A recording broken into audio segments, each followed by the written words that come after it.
Greetings, ladies and gentlemen, boys and girls. Welcome to Aveni's Game Room. Now, I've been struggling to decide what I wanted to do. There's just so many games I have, and so many different systems.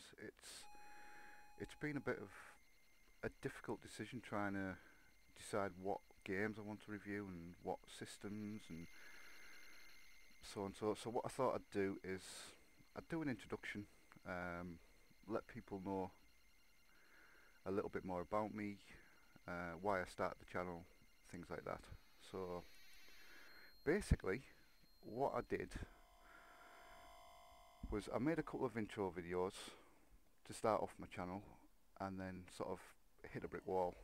Basically, I've been having problems with obviously choosing what to do, and my voice. I really don't like listening to my voice when it's played back, and it's kind of been putting me off. So I've decided to just record it regardless and not bother listening to it and upload it and see what kind of reaction I get. If it's a bad one, I probably won't continue. If results seem okay and I get a little bit of feedback, maybe I'll do a bit more. But yeah, like I said, I have problems listening to my own voice. I'm pretty sure a lot of people tend to have the same problem, but I don't know, it just makes me cringe. But anyway, right, bit about me. I'm 38 years old. I've been playing and programming and just messing around generally with computers since the early 80s. 82, Christmas 82 I think it was when I got my 48k rubber key Spectrum, which is basically where it all started for me. Playing games, learning to program, you know, things kids do, typing in stuff from books and magazines, just to actually get the hang of what I was doing before moving on to machine code.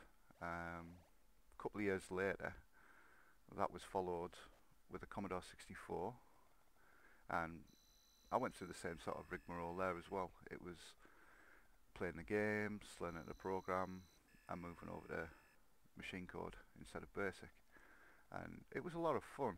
I did do a lot of things which probably weren't on sort of the right side of the law. Little things that might have been classed as illegal, cracking games, removing protection schemes, sort of thing. Especially on the Commodore 64, I did kind of get into that quite a bit. A lot of it was taking the games, removing the software and turning it into what was called a turbo loader. At the time, I didn't have a disk drive for my Commodore 64. I had a cassette. So basically converting them into turbos, it was a lot better on loading the games. It took a quarter of the time to load. The only disadvantage with that was things like, I don't know if anybody's been through all the ocean loads and things, but basically you get some really nice music while the game loads, and sometimes you'll have a counter to tell you how long. All that's removed with the turbo loader. The screen kind of goes red and you'll see little dots and lines, and it'll load really quickly. But that was just to speed things up, as I didn't have a drive at the time. Then sort of moving on from the C64 was Amiga. I moved on to the Amiga in about 1988 I think it was, or 87. I'm not sure, it'd been out a while, and I got myself an A500 with a 1 meg upgrade in it, and it didn't last very long. I'm not sure why. As soon as the A600 came out, I kind of upgraded to that. I just wanted something a little bit smaller, took up a bit less space, and it seemed to have a lot better connectivity. I had the PCMCIA slot. I got myself an external disk drive, which was much better with the computer being a lot smaller because it fit on my desk. And then about, I don't know, A few years later, I'd actually left school and started work, and at that time I was basically like every other teenager. I had money to burn, and it wasn't long after I got my A600 that the A1200 appeared, and I went out, and the day it was released, I went and bought it, and resigned my A600 to the loft. Obviously, I kept the disk drive down, and I still kept doing my programming and other bits and pieces. Couple of years later, I got myself a Mega Drive, played all the games on that. Didn't really get into programming because at the time it just wasn't available. Not like nowadays where you've got emulation and cross-platform development. It makes it a lot easier to do. From there I moved on to the Super Nintendo, which, although on paper it looks better, it's more powerful, has a better sound chip, etc. I didn't kind of fall in love with it like I did with the Mega Drive. The Mega Drive was, I don't know, I think it was because when I was growing up, I lived near a seaside town, and every weekend we were at the arcades, and most of the games I played were Sega games. Things like Golden Axe and Outrun, and generally just everything was a Sega game.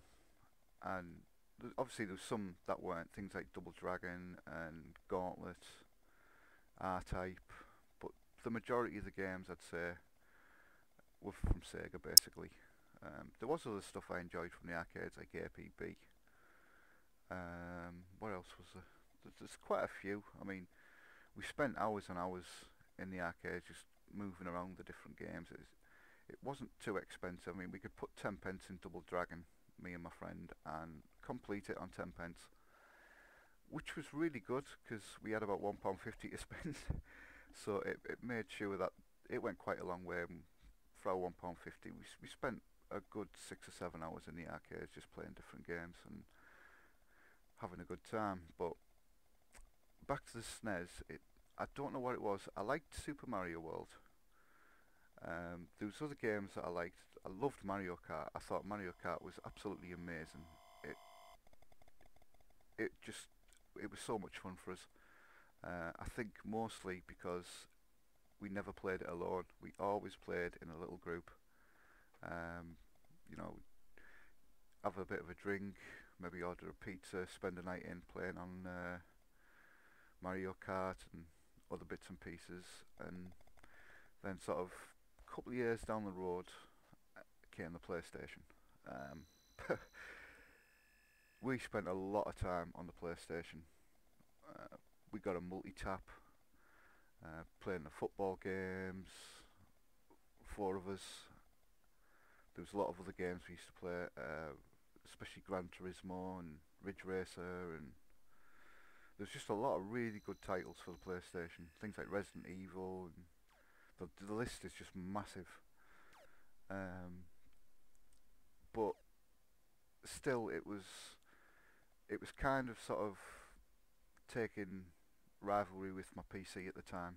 I was playing a lot of games on my PC and my Amiga, and the PlayStation, I don't know, the games I enjoyed, but it kind of got to the point when the Voodoo cards and the 3D Accelerator cards came out on the PC, I kind of left the PlayStation behind, and I moved over to the PC full time, and I've been using the PlayStation recently, playing my Gran Turismo, which is still a lot of fun, but my main gaming machine now is from PC. I also have an Xbox. I play a fair few games on that as well. Mostly the more common games. I play Battlefield 3 and Call of Duty, Black Ops 2, Forza 4, Forza Horizon. I have most of the Guitar Hero games and things. The missus likes to play on the Guitar Hero games. She likes role-playing games as well. She plays on Dragon Age and Dragon Age 2. Basically, I play a lot of emulation, but I do have most of my systems. Unfortunately, they're in the loft, and I generally only have one down at a time. Mainly because there's just nowhere to put everything. We're kind of cramped. We don't have much room. The last one I had down was my Commodore 64, and I programmed a little intro, which was going to be an intro for my YouTube channel. It was basically a homage to the Ocean Loaders. I originally programmed that on my real 64 with Turbo Assembler, and then I thought to myself, well, I'll try a cross-development system, and I'll do it on the PC because it's just a lot faster to code it, get it tested, get it debugged, get it working. I mean, it's very simple, the demo I did, but it's just so much faster to do it on the PC. I use a development system called Kick IDE, which is basically a front end for Kick Assembler, and it just made things so much smoother and easier. It compiles, checks, and puts it all on a disk for you, all in one click, which was a lot easier than messing around with the Commodore 64, saving it out on that and then getting it transferred to the PC. It was just too much hassle, so I've kind of went with the PC development side of things, and I'm hoping to do that with my Spectrum as well, and maybe it's my MSX. Find a couple of cross-development systems, have a little go, and just see what comes of it. I mean, most of the machines I've not programmed in probably over 30 years, definitely over 20. But I mean, it's something I enjoy doing. It's fun. It's relaxing for me. It helps take my mind off a lot of crap that I have going on with my life at the moment. It just kind of grounds me. So yeah, I'm hoping to maybe put some of that stuff on the channel as well. But there's a few systems that I've never really programmed before. I mentioned earlier the Mega Drive and SNES that I'd like to have a go at, but everything's down to time, unfortunately, and I'd love to be able to fit everything in, but I just don't think I can. So it's basically going to be as and when I can fit stuff in. There's a lot of games and things I want to take a look at and put on my channel, sort of maybe as mini kind of reviews, probably more half-assed than anything else, but just of the games I really enjoyed, especially during the 16-bit era and the 8-bit era. I see the PlayStation, it's kind of retro for me, but my heart lies in the 80s at the end of the day. Basically because I was brought up on it. Most of it's probably nostalgia. It just, so many memories come back of me being a child, playing these games and doing things with them and hacking them and whatever. One thing I think I'd like to mention is, I think it was around about 1986 or 1987, a friend of mine brought a game round for the Spectrum. I hadn't had my Spectrum out for a couple of months at the time. I was messing around with my Amiga, and he'd brought this, I think it was Turtles, and he tried copying it and it worked, but he was a bit lazy and he didn't want to copy out the massive code sheet that came inside the cassette inlay. So I got my Spectrum out and we decided to load the game, have a look at it, and it was basically enter a 4-digit code from this code sheet and it lets you play the game. And he was wanting to do a couple of copies, so we got the game, we loaded it into memory, and I decided, well, I don't think this will work, but I'll do a quick check. So I decided to peek the memory and have a look for the first chord on the sheet, and lo and behold, it found the first chord at a memory location. So I decided, that's a bit strange, I thought it might have been hidden a bit better than that. So we did a search for the last chord on the list, and then the last chord came up, and that gave us our memory range for where the code was. So all I did was filled it with zeros, saved the code back out to the tape, and we tried it again, and it worked, and it accepted just 4 zeros as the code. So I used one of my old logos and put it on the loading screen for Turtles, saying who it was cracked by and what code to enter. I don't know how prolific it was or how much it got spread around. A lot of my other stuff, I tended not to really put my name on it too much because I didn't want to get into trouble. I'd already been in trouble quite a lot previously, especially at school, where we were using BBCs and BBC networking and things, and I managed to hack into that and take control of the whole network and lock it down, which got me suspended from school for 2 weeks, which was great fun. We actually had an open day. It was a little while after I'd been suspended, and what they tended to do was they opened up the computer room, which was basically full of BBCs, and I think we had one Archimedes that was sat in the corner as well, and they used to let parents and children come in, and they were doing it was like a fundraiser. They'd charge them a little bit of money to come in and play on the games, and whoever got like the highest scores and things, well, they'd win like a little prize.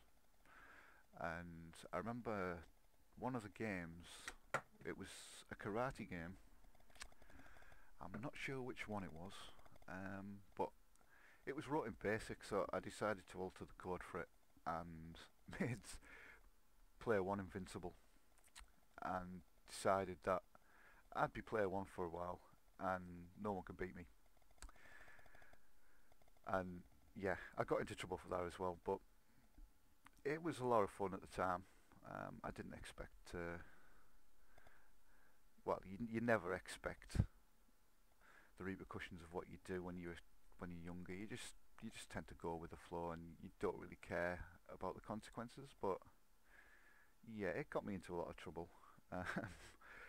It was fun at the time. Obviously, looking back now, it was a bit childish, but what are you gonna do?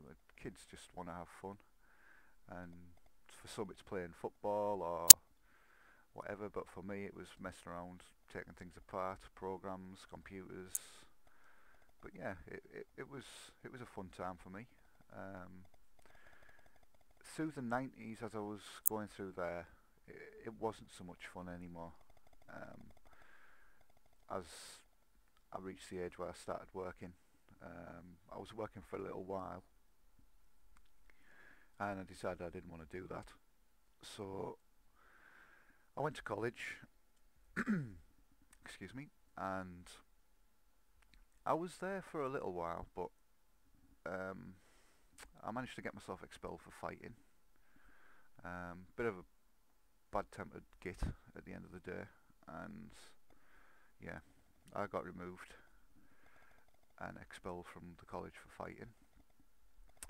Then from there, I started working in a shop, repairing computers and basically repairing C64s, Amigas, mostly PCs at the time, because the 8-bit stuff was slowly sort of disappearing. It only came into the shop every now and again. But yeah, it was generally sort of your Amigas and PCs that were coming through at the time. But I stuck that out for a while, and then decided to go to university instead, maybe get qualified for PC repair and computer repair. So I went off. I did that. I did programming as well. There was a few different modules and things I did. I did Java programming and C programming, hardware design and things like that. We built an 8-bit computer at the time, which was very basic. It didn't do much, but we managed to get get it up and running. It was doing a few little things, but to be honest, I wasn't too sort of impressed with it myself. To be honest, I was still stuck in the past with the Spectrum and the Commodore and the MSX and things, because I had an MSX as well, which I picked up in about 1989, which a lot of the games were similar to the Spectrum, but yeah, they tended to be kind of poor ports and things. Some of the dedicated games for it, I mean, they were really good.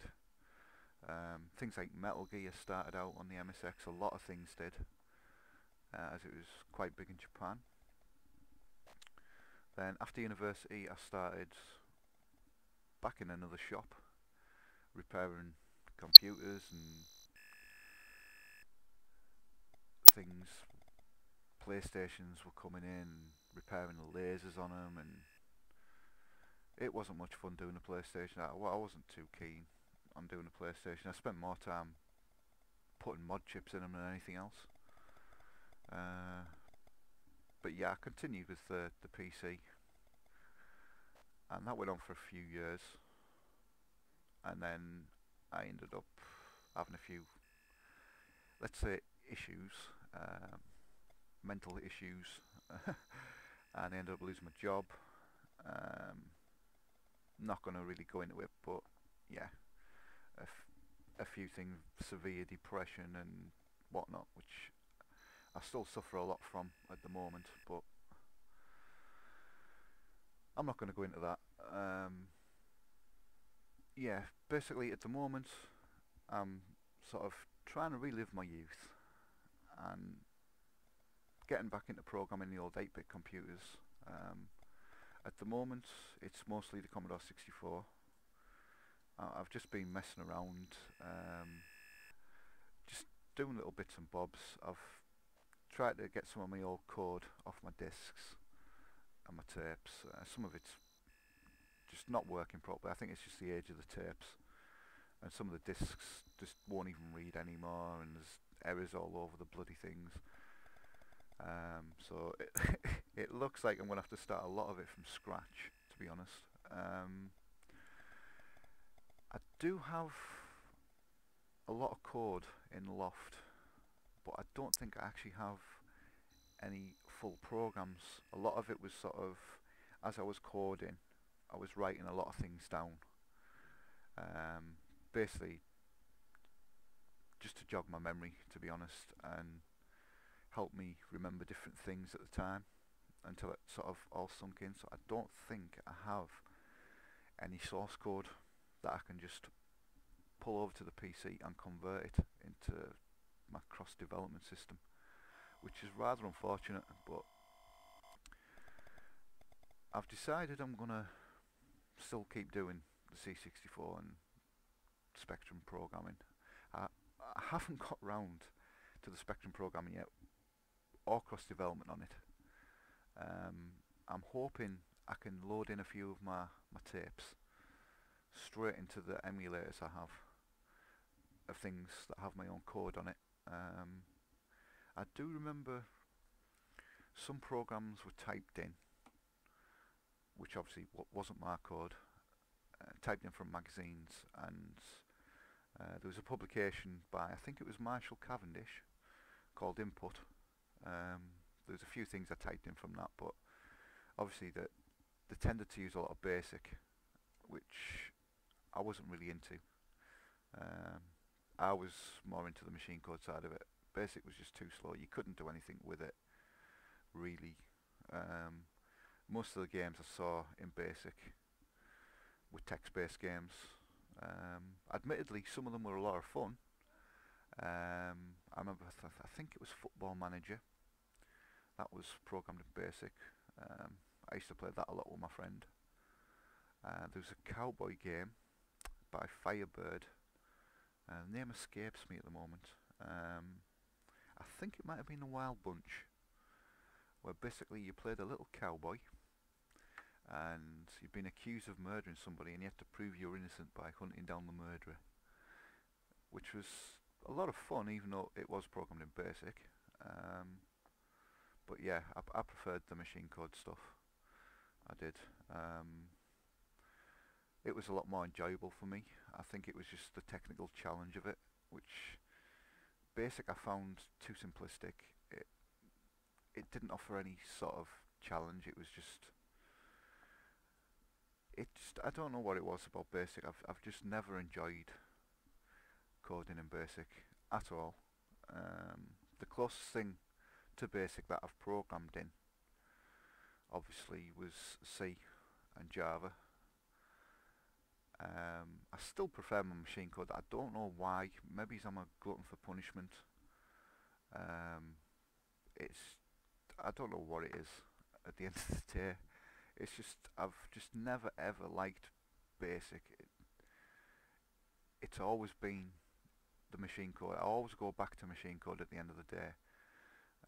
Even when I was programming stuff on DOS, it was always machine code. Um, I mean, originally I first started, I think it was Quick Basic, which I thought was absolutely terrible, and moved over to machine code as fast as I could. I don't remember what assembler I originally used on the PC. It's gone back a lot of years now, but recently I've been having a look at, I think it was TASM or DASM, which can also be used as cross assemblers as well, which is very handy. I might use something like that for my Spectrum programming, to be honest, but I'd rather find an IDE, because I'm kind of lazy, which is why I found Kick IDE for the C64 development. There was a couple of other tools and IDE systems I found. One was C64 Program Studio, but you had to set up your own assembler and everything in it. I just couldn't be bothered. I was just too lazy to do that.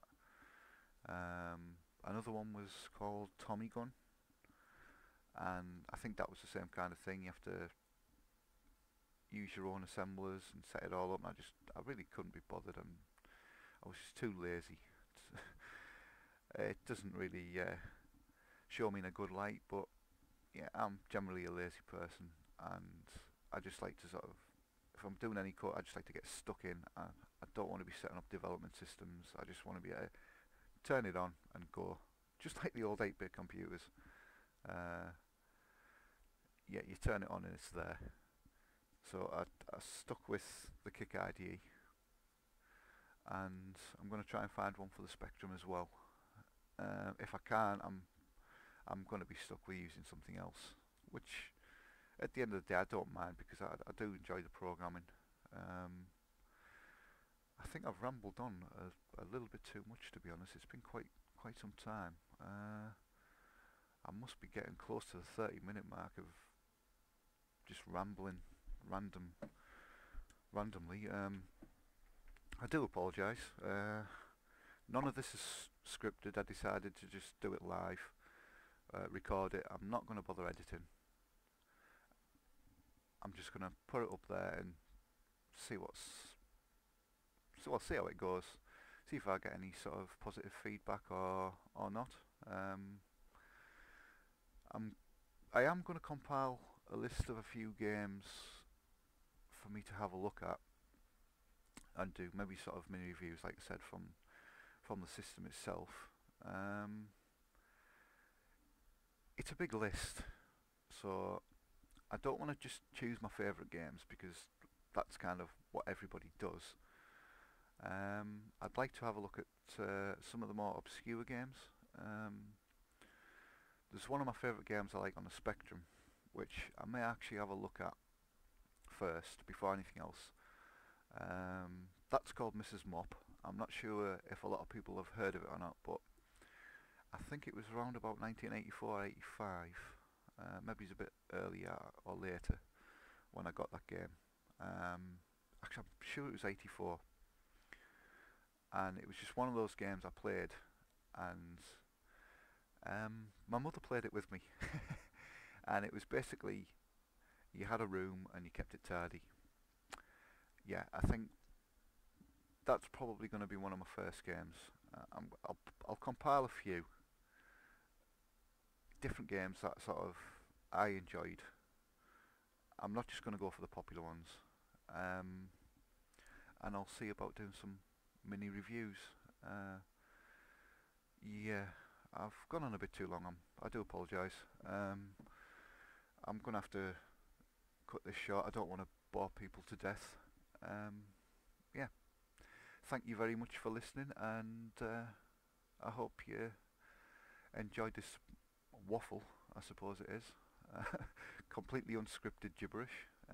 Thank you very much, and I'll see you next time.